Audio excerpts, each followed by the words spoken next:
Voici le vocabulaire de l'unité préliminaire, pages 18 et 19. Sur cette photo, vous pouvez voir beaucoup de mots de vocabulaire. Commençons avec la salle de séjour. Ça, c'est la salle de séjour.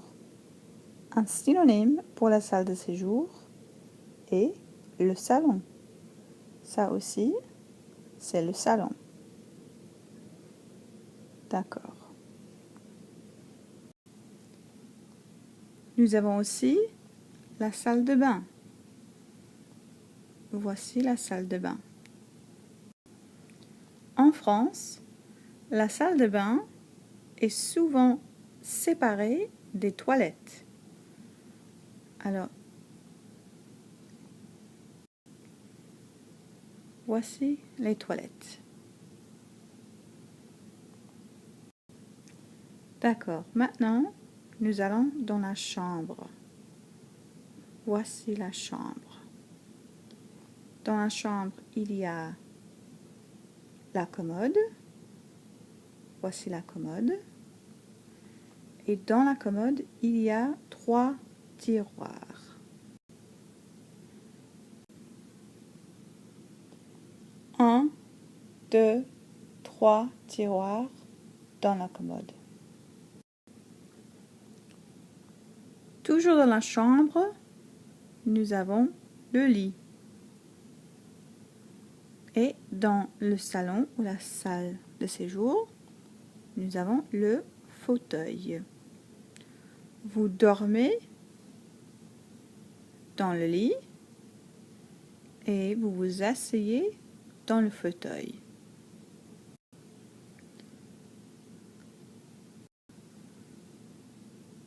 Ici, nous avons le sous-sol.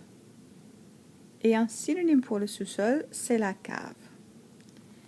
Now, quick explanation. The sous-sol is the name for the floor. It literally means below the ground.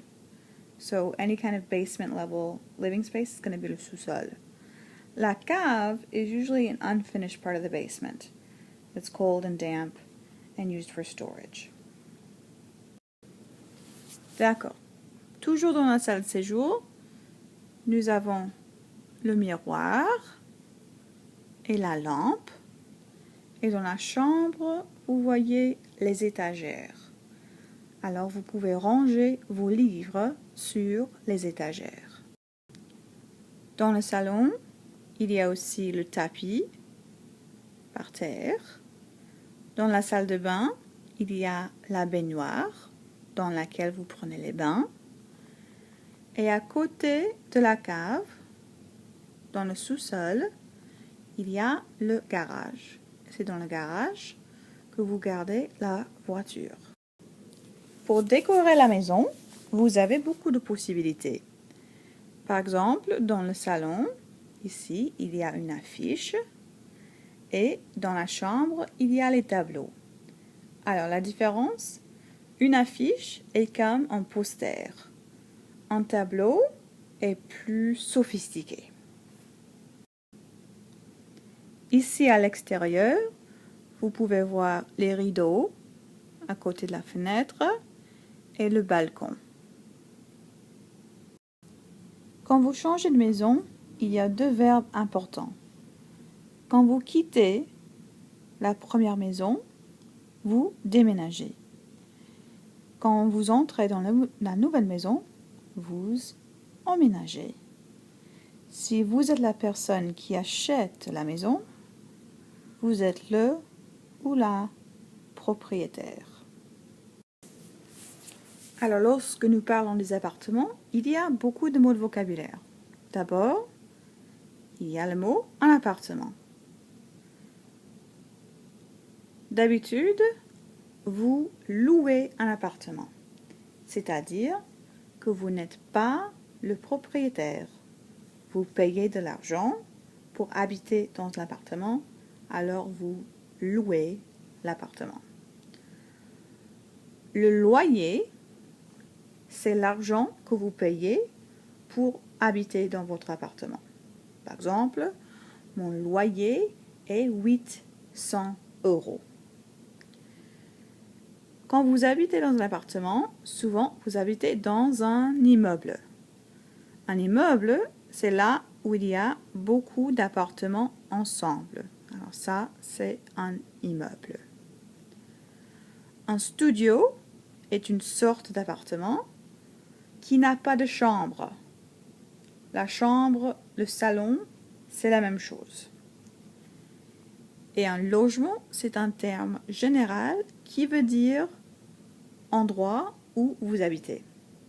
Un logement peut être un appartement, une maison, une villa, d'accord? C'est un terme très, très général. Voici un escalier et un couloir. Un couloir, c'est l'espace entre deux murs. Voici une résidence universitaire. Bientôt, vous allez tous habiter dans une résidence universitaire. Là-dedans, vous pouvez voir le lit et la commode avec plusieurs tiroirs. Le lit, la commode et aussi le bureau et la chaise, ce sont des meubles. Des meubles, ce sont les objets qui se trouvent dans les chambres. Alors, nous avons vu le mot un immeuble dans l'autre photo. Je vais vous expliquer la différence. Un immeuble is a building. Un meuble is furniture. You use immeuble because you can't move it. It's immovable. And you use meuble because you can move it because furniture is movable. Voici la salle de bain. Dans la salle de bain, il y a la douche, la baignoire et le lavabo. Voici une chambre. Dans cette chambre, il y a une armoire, un tableau et un tapis. Voici une cuisine. Alors, une chose que je veux préciser dans la cuisine. Dans la salle de bain, nous avions le lavabo. The sink in the bathroom was called un lavabo. But the sink in the kitchen is called un évier. Maintenant, nous sommes dans le jardin. Il y a des fleurs et des plantes. Et dans ce jardin, il y a même une lampe. Voici une photo d'un quartier très célèbre à Paris qui s'appelle le quartier latin. Un quartier est une partie d'une ville. Maintenant, nous sommes dans une salle à manger. La salle à manger est une pièce très importante parce que c'est là où vous mangez les dîners. Le mot pièce est un mot général. Ça veut dire room. Dans cette pièce, il y a les rideaux aussi. Voici un placard formidable. J'aimerais bien avoir un placard comme ça. Voilà, c'est la fin.